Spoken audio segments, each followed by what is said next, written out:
Kaushik, for the welcome, and it's indeed a pleasure to be participating in this event.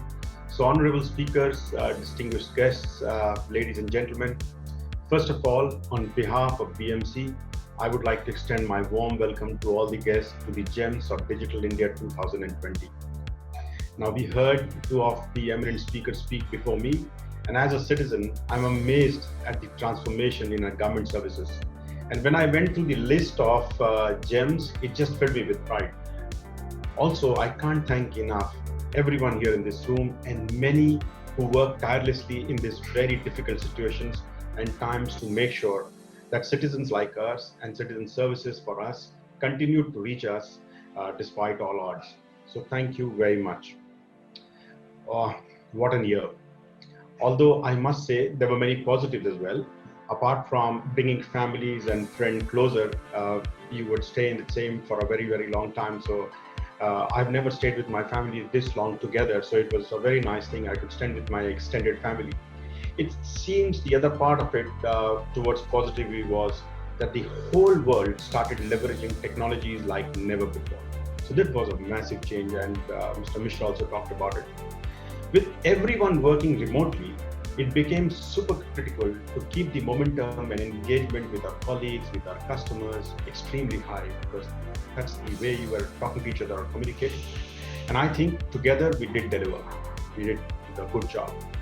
So one of the big positive change is that many organizations have given allowances to set up a workplace-like environment at home, like the one that I have set up. And we have a home office set up for a very high percentage of workforce. A great DR strategy should any crisis come again. We would have otherwise taken years to achieve something like this. The second huge positive change is that people can work from anywhere. And this led to a huge surge in employment opportunity, or this could lead to a huge surge in employment opportunity in tier 2 cities.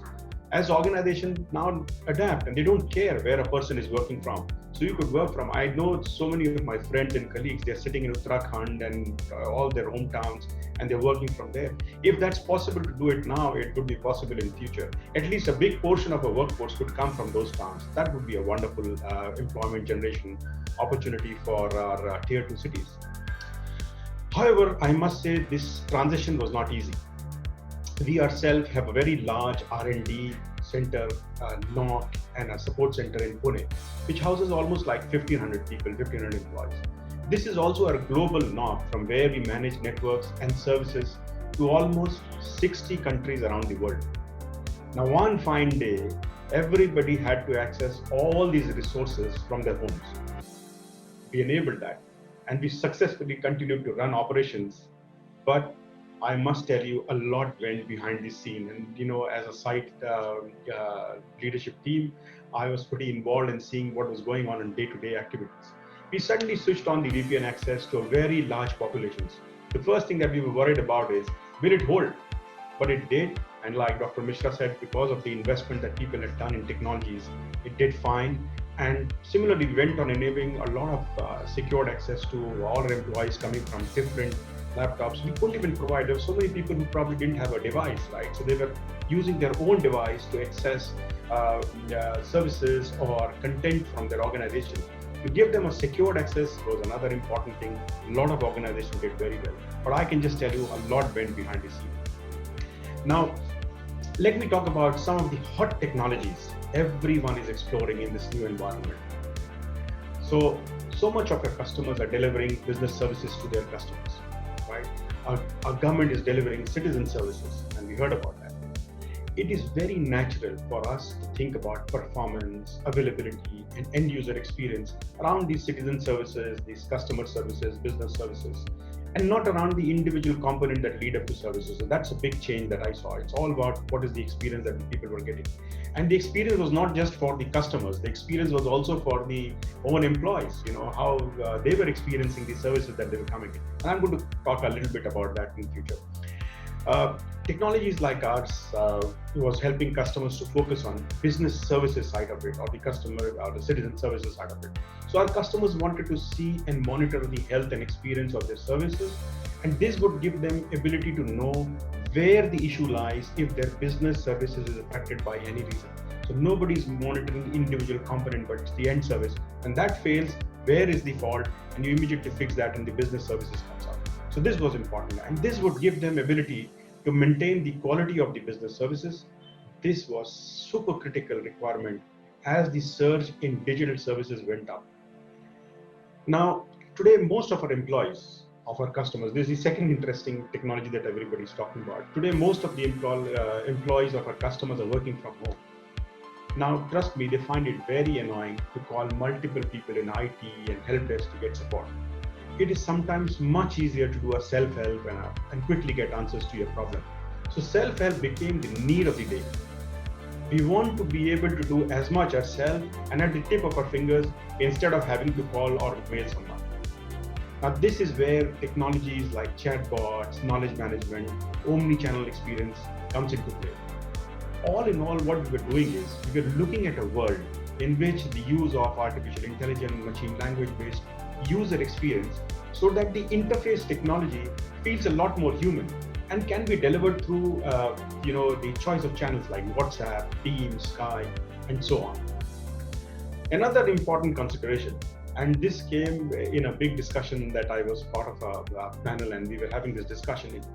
The consideration was the organizations today are looking at ways to reduce human intervention in IT and service delivery.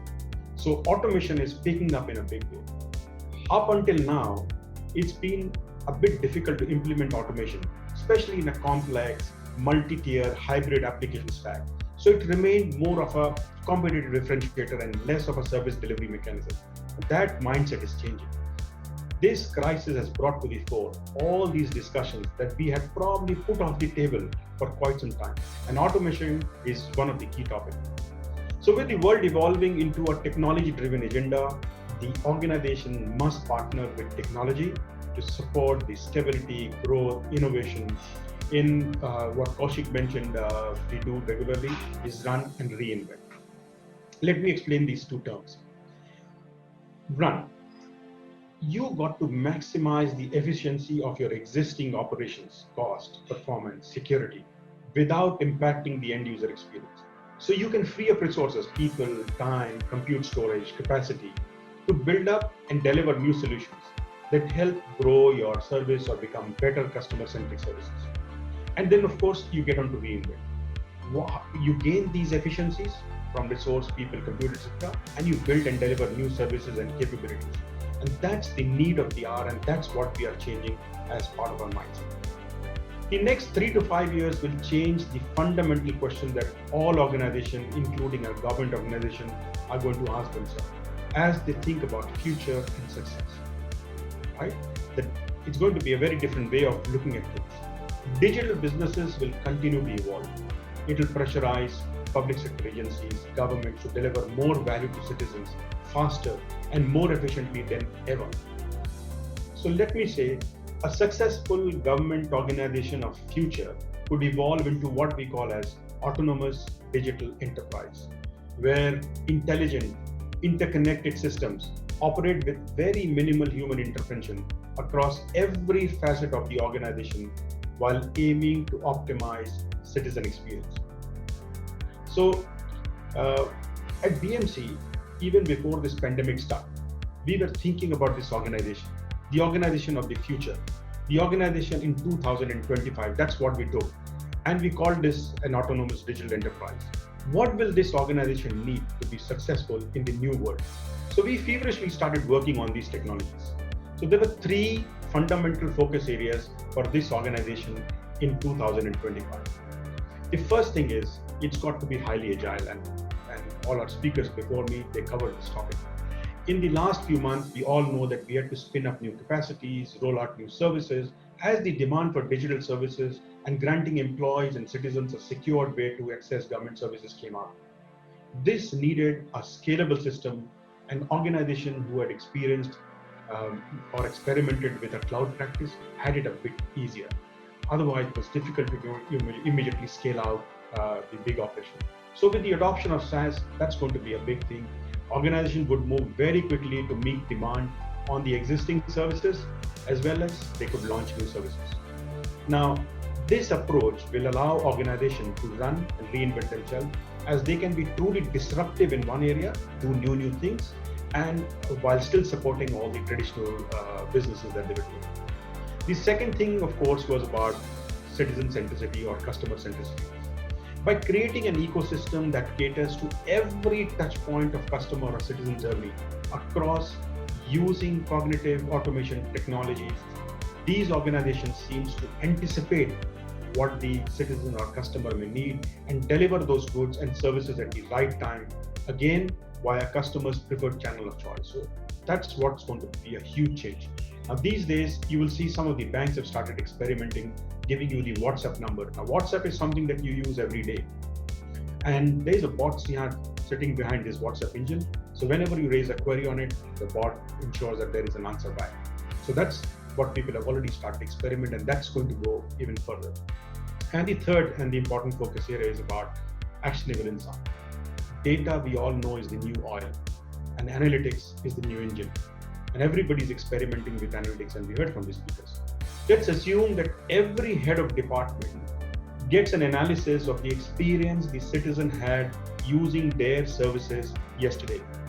Now, that intelligence could be used to fix a lot of issues proactively, even before there is a complaint coming in.